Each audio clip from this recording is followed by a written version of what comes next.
In this video, we'll go over the hardest hitting abilities from WoW's history. Okay. Some rules on this list.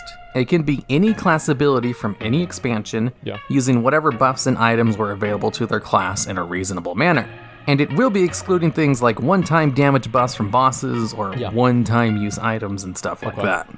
And to start off this list, we'll go over with the vanilla WoW Presence of Mind Pyroblast with double spell power trinkets. Basically, a geared fire mage could use Presence of Mind in order to make Pyroblast instant cast, back when it had a longer than 5-second cast time and did a ton of damage because of that long cast time, as vanilla WoW used to balance spells around how long their cast time was. That's how most mages And then, win. with 2 spell power trinkets combined, at a time before there was a cooldown on using trinkets together, I thought they put each other you on could CD? one-shot players guaranteed as long as it crit, and they had no other damage reduction modifiers. And sometimes it could even kill players without critting. Now, considering damage and health values change every expansion, and in fact every new raid tier, I'm going to be giving the damage done on— Look at that, 4 fucking million, dude. Legion, 4 fucking million. That's insane. This list, in terms of how much damage it does when compared to the average health of the average geared non-tank player from that expansion.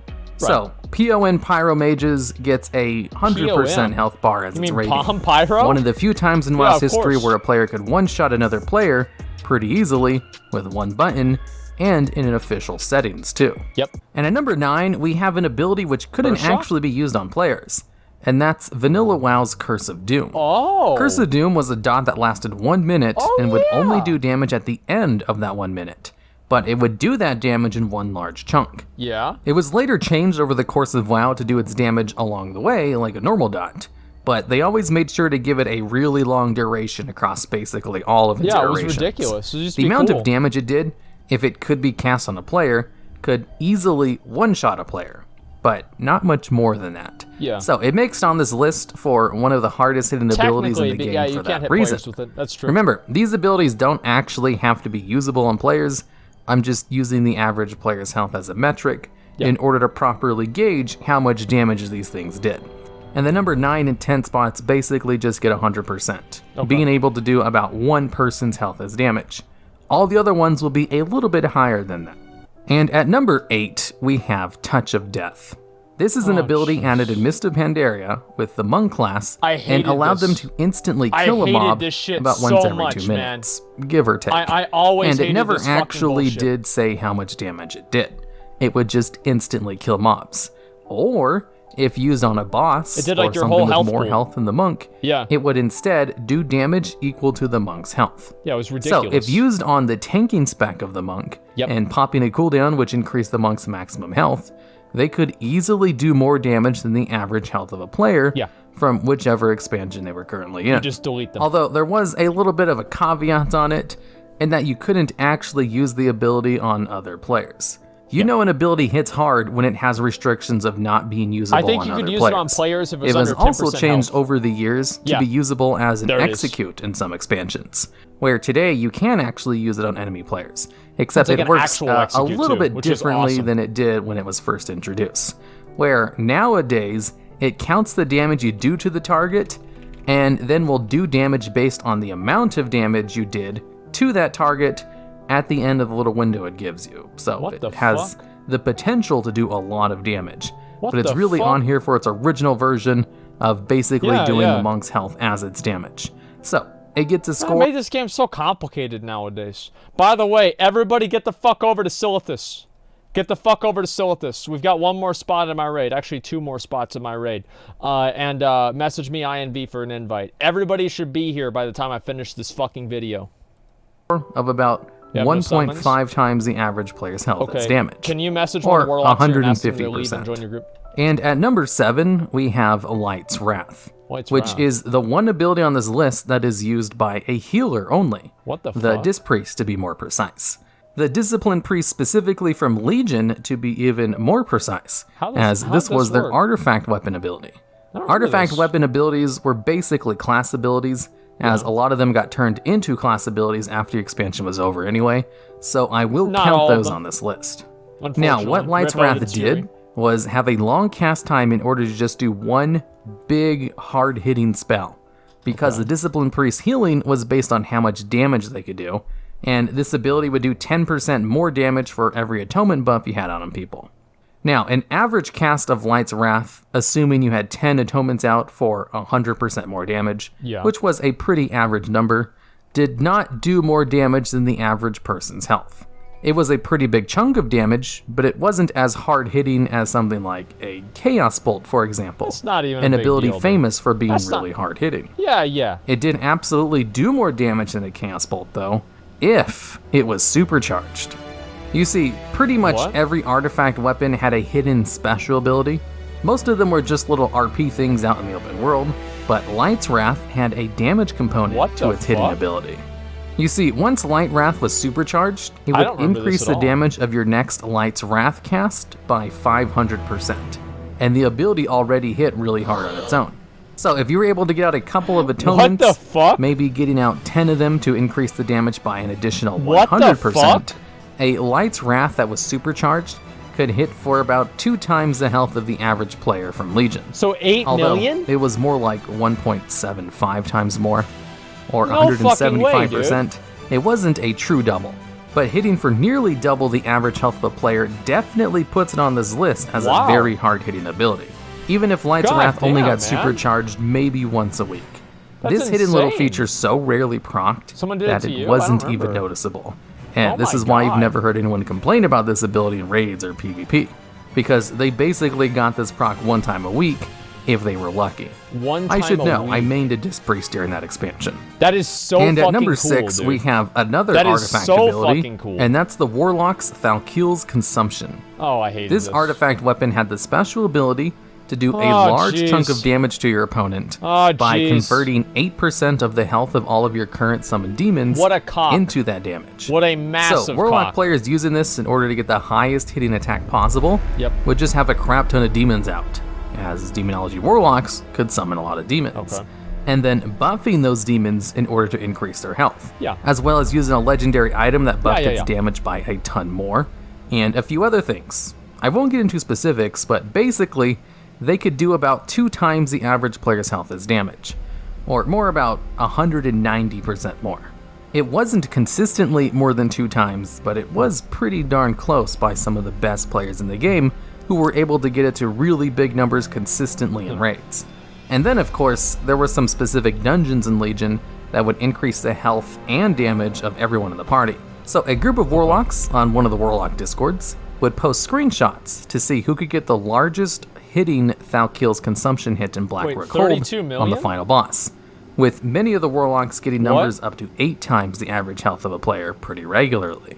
It goes to show you how hard this ability hit, when Warlocks on a whole took time to try and see who could get the biggest hit with the ability, even if it was best case scenario conditions.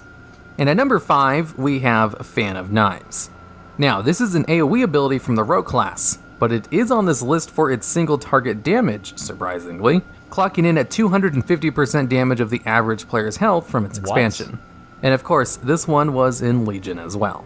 Legion had a lot of really hard-hitting things, and this was entirely because of a combination between some legendaries as well as a few other things. How did this work? I don't remember this at all. Basically, rogues had access to a legendary item which would increase the damage of Fan of Knives by 35% every second. Until it capped out at about 30 stacks.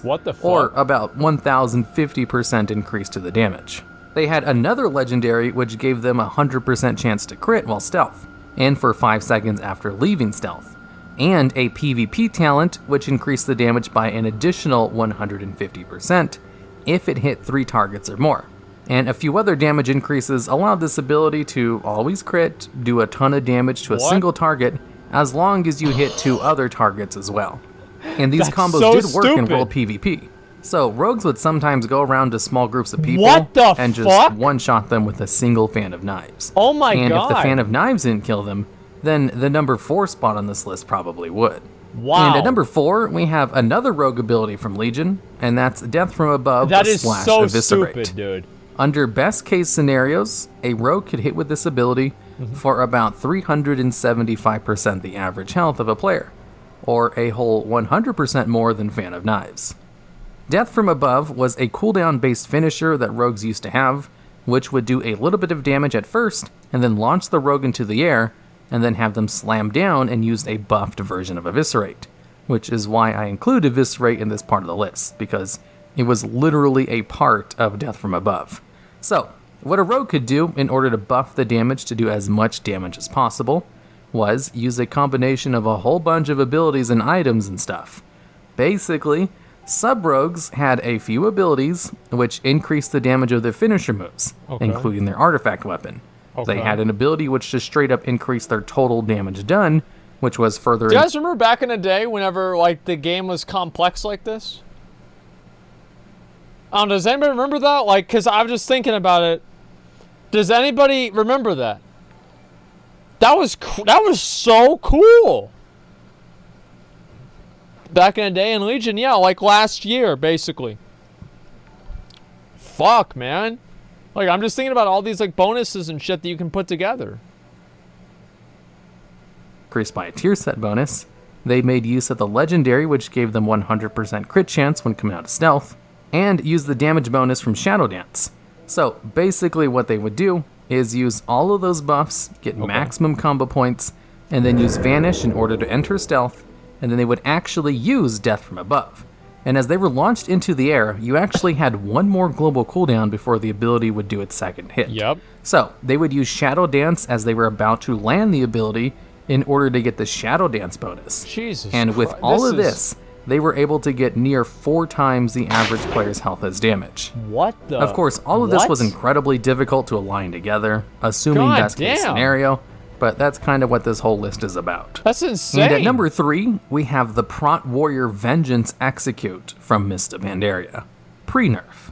Now, normally execute abilities are the hardest hitting abilities in the game, but the average execute ability only does about 50% of the average player's health as damage under best case scenarios. I love this. Which is still a lot of damage. I was the solo tank for this exact boss. I solo tanked this boss because all the other tanks in our guild were such dog shit that I, as a DPS warrior, went to tank spec and did it for them. And I solo tanked this boss and I did 1,000,000 DPS. It was one of the best fucking times I ever had in Raid.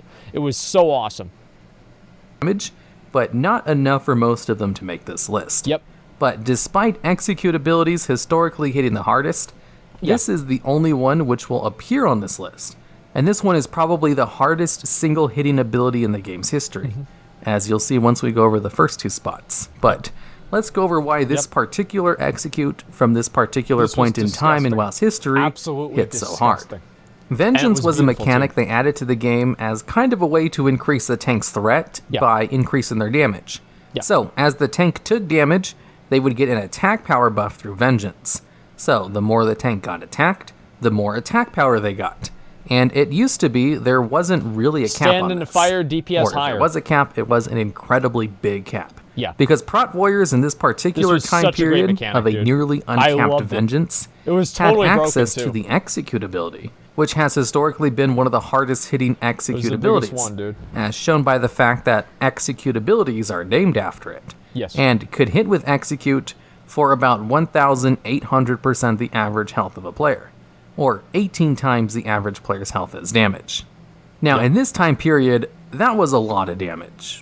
A little bit too much damage, one could say. That's more than 4 times more damage than the previous spot on this list. Prot Warriors could easily top the DPS charts once it got to the execute phases. Oh, it was ridiculous. So, Blizzard added a cap to Vengeance. It was completely ridiculous. Or lowered it, if it already existed, to a point where numbers like this were no longer possible. And also, I think that you only generated Vengeance from, like, your primary target or something like that. I forgot what it was, but, like, if you had a bunch of mobs attacking you, you didn't generate Vengeance at, like, just a scaling number. I forgot exactly what the details were, though. It was so fucking fun, man. It was so fucking fun. Not the start. Yeah, at the start, in tier 14, you were able to do this. I loved doing this. Gearing your DPS characters get blown away by a broken tank. Great game. Oh, I loved it, because I was a tank. For a while, in the early days of Mist of Pandaria, Prot Warriors had the second hardest hitting ability in the game. And at number 2, we have Combustion. Combustion is a fire mage cooldown that has probably undergone the most amount of changes out of any ability in the game. But for this spot on this list, we'll be talking about Combustion specifically from Cataclysm and early MoP. Really what Combustion did in this time Combustion? was combine all of your dots on the target into one super dot, which would then tick over the next 10 seconds. Oh! Now, this one is kind of cheating a little bit, since I'm going to be talking about a dot for this spot on this list, but this was one of the hardest hitting abilities in the game's history. So I'd be remiss if I didn't mention it and also put it at a high spot on this list, because this super dot could tick for 3,300% the average health of a player, or 33 times the average player's health as damage. This dot did so much damage, a single tick of it would qualify it for this list. And this Combustion super dot existed in the same time period as the Super Prot Warrior Execute from the previous spot on this list. And here's the thing about this dot. There was also an ability in the game at the time that allowed you to spread all of your dots to all nearby targets. And this did include the Super Combustion, giving fire mages the best AoE in the game's history. Now, what allowed Combustion to do so much damage was mainly their Ignite ability. They used to have a dot called Ignite, which would continuously stack every time you got a crit, as it would do about 20% of that crit's damage as a dot. And this would stack infinitely back in vanilla WoW. It was completely broken. I want to say one more time, guys, because we're almost done with the video. The crusade will begin very soon. So please go ahead and let's make sure that, look at this, there's some random guys trying to blow up on us. Please make sure that everybody make your way down to Silithus, start summons, all groups, make sure that you have your Warlock and you're summoning with your Warlock. We are going to begin in just a couple of minutes, okay, guys? So just letting you guys know. Since this dot just constantly stacked, you could get this dot to very high numbers if your crit was high enough. So, in order to do a Super Combustion, you'd have to wait until your Ignite was at a really big level. And there was even add-ons in the game at the time, specifically designed to tell you when to use Combustion, because it was all revolved around how big that Ignite was, because the other dots that fire mages had were pretty reasonable in comparison. And because the Combustion dot relied so much on getting constant crits on one target, it was almost impossible to use it with its high numbers in PvP. So it was never a big issue in that department, and more or less just made fire mages really good at AoE. And there's a reason Combustion doesn't work like this today. Nowadays, Combustion just gives you 100% crit for like 10 seconds or something. They tried really hard to balance the super dot, and eventually just abandoned the idea and changed it into a crit buff instead. What a bunch of shit. And at number 1, we have the Wreck Bomb, clocking in at 200 times the damage of the average player's health. This is another one which wasn't really done in just one tick, and in fact was the combination of thousands of hits going off at the same time. But it's a pretty famous event in WoW's history, and I'm sure people won't mind it appearing at the number 1 spot on this list. Basically, Paladins had this talent in vanilla WoW called Reckoning, which allowed you to store an extra attack every time you were the victim of a critical strike, except there was no cap on the amount of extra charges you could store. So one Paladin spent 3 hours intentionally getting crit on by mobs in order to store up nearly 2,000 shards of Reckoning, and then went to the world boss, Lord Kazak, and just smacked him a few times and killed him.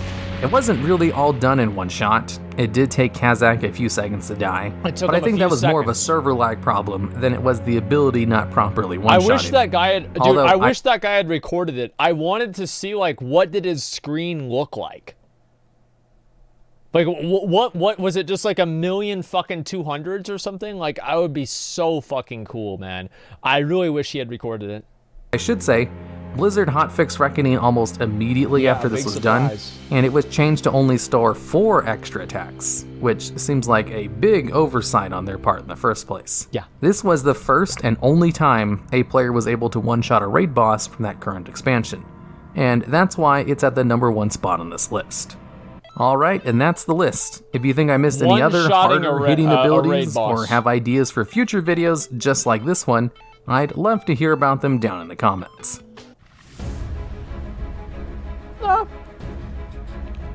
I think that was pretty good. Yeah, that made sense.